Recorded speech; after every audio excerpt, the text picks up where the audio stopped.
It's a question of relativity, in a sense that there are those who will argue in Tibuhaburwarisim. So contextualize your question. In what particular context? Because nenda kuba specific when you're arguing. First, give me a general observation. General observation. Then I can be particular. General observation. I think we have had some sense of stability, in spite of some substantive challenges, especially in the end of the year with the ADF challenges, in terms of the political challenges and insecurity, the likes of the ADF, the killings and the likes like that. So I would agree with you. If you really believe that it has had a bad end, substantially we've had challenges in terms of those political unrest, especially even as far as Kampala, where we now see the real presence of ADF as a force, which is extremely scaring for this country, by the way, because for some time we've not had those. We've had them maybe on the borders, but now they've been evident left, right, and center. We are seeing Tulibo na Abantu Ngabafa, and that deeply worries us as a country and where we are going. In terms of socioeconomics, I would also argue that that we may not have improved much in terms of the gross domestic product, in terms of our exports, in terms of our agriculture, perhaps. Because listen, there's nothing substantially new that we may have brought on the table. If it's a plane that has been moving, I think it has been moving on a flat plane, in the sense that we haven't seen substantially any growth in that particular. I mean, let's look at the road, for example. If you're arguing the road, just take a walk on the steps of the road of Kampala.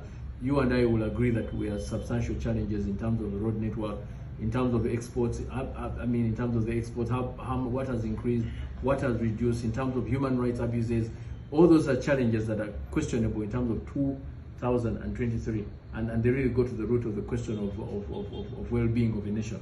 In terms of individual, there are those who argue that me, I bought a car, or I got another wife. But again, those are petty things. We're looking at it on a general perspective, and I think Chibuzocho perhaps is in that context, if I may want to argue. Okay, as in governance, 2023, we are left with 2 years to end this term. 2023. 2023. 2 days.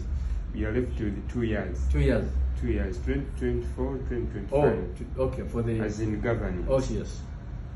If you are to give on percentage, this government left with the 2 years to do the final exams. Will it pass? Good question. In this book of mine that I wrote, Yowerinomics, Tibuhaburwarisim, and the museveninomical dispensation, Kaguta's acid master of fundamental Uganda has changed. One of the things that I do right here, which I would encourage you, my brother Simon, to look at, I actually do go and do what they call a scale. I do a scale of out of 10. And if, for everything that has happened, and if I read it for you, you would be incredibly amazed to understand, because I do actually measure in terms of scale. I'm trying to look for it very fast so that I can save our time in terms of scaling. But even as I argue and look out for what your question, on the scale of 10, here is the scale, perspective and paradoxes, in terms of what they call philosophical odyssey of ranking of leadership in a complex world.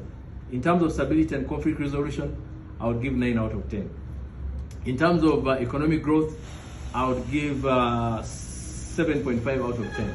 I have reasons here, by the way. In terms of education and healthcare, I would give 7.5 out of 10. In terms of infrastructure development, I would give 8 out of 10. In terms of regional diplomacy, 8 out of 10. HIV/AIDS response and other diseases, 9 out of 10. Poverty reduction, 7.5 out of 10. Agriculture productivity, I would give 7 out of 10. Access to clean water and sanitation, I would give 7 out of 10. Political stability, I would give 9 out of 10. Although now it is now reducing, so I would probably reduce to about 7 out of 10 given the challenges of ADF. Gender equality, women empowerment, I would give 9 out of 10. Investment energy, 8 out of 10. Rural development, 7 out of 10, because we all know what happened in the rural areas. In investment education, 9 out of 10. Financial access to financial services, 8 out of 10. Environmental conservation, 8 out of 10. Youth empowerment, 7 out of 10. Regional integration, 10 out of 10. Reduction in material child and mortality rate, 9 out of 10. Promotion of science and technology, 8 out of 10. Cultural preservation and tourism, 8 out of 10, notwithstanding what happened, the death of those individuals. Diaspora engagement, 10 out of 10. Peacekeeping contribution, 10 out of 10. Humanitarian assistance, 7 out of 10. Investment in agriculture, 8 out of 10. Social safety nets, 8 out of 10. Entrepreneurship and private sector, 7 out of 10. Youth empowerment, 7 out of 10. Information communication technology, they have done well, 9 out of 10. Efforts to combat corruption, 6 out of 10. Investment industrialization, 7 out of 10. Promotion access to legal services, 7 out of 10.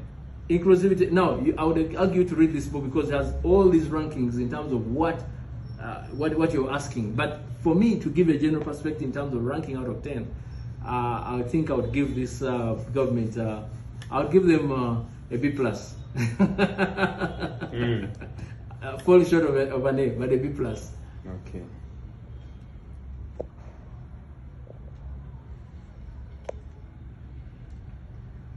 Let's